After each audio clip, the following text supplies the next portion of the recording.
Kamusta mga kaibigan? Maligayang pagbabalik po sa ating YouTube channel. Update tayo ngayon kaibigan sa lagay ng ating panahon ngayong hapon po ng Miyerkules, April 17, 2024. Pero bago tayo magpatuloy, please kung hindi ka pa nakasubscribe, pa-subscribe naman and pa-hit ng notification bell para ma-notify ka sa ating mga daily and latest weather update. Maraming salamat po. Mga kaibigan, meron pa rin po tayong hypnosis ngayon galing sa DOST Pag-asa.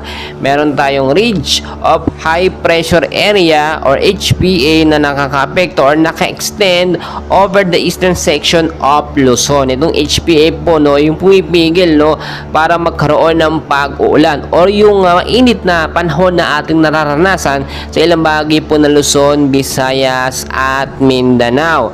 So ngayong umaga po, tanghali at sa hapon, naitala po yung pinakamainit from 40 to 45 degrees Celsius po at medyo humina at bumaba yung temperatura ngayong alas 3 ng hapon na naitala na lamang po from 34.9 degrees Celsius at biglang baba naman ito paggabi pahapon sa init na lamang po na 23.6 degrees Celsius. Mga kaibigan, may binabantayan pa rin tayo ngayon forecast weather condition natin. Ito naman po yung mga localized thunderstorm na posibleng magpaulan. Alam ko po lahat kayo lahat tayo gustong-gusto magkaroon talaga ng pag-ulan dahil sa sobrang init. Pero mababa pa rin po yung chance sa mga kaibigan dahil ayon sa Pag-asa, itong area ng Metro Manila kasama po ilang bahagi ng ating bansa, piling-piling lugar lamang po makakaranas ng maulap na panahon.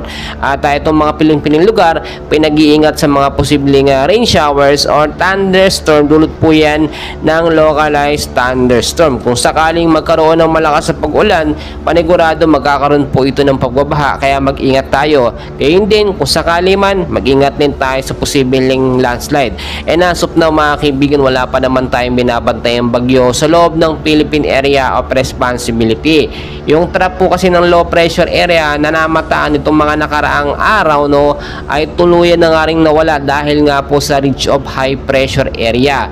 Pero ayon sa Pag-asa, posibleng isang bagyo ang pumasok bago po matapos ang buwan ng Abril, and hopefully nga sana wag malakas na bagyo, kahit yung tama na pag-ulan lang kasi ngayon sobrang init, hindi po tayo nakakaranas ng tag-ulan or sabihin natin isang bugsong ulan, wala po tayo nararanasan.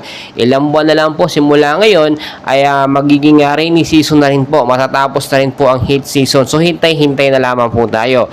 Kaya mga kaibigan, lagi kong pinapaalala, bago kayong umalis always know the weather, magdala ng payong at sombrero panlaban niya sa biglaang pag-uulan at sa init ng panahon. Maraming salamat.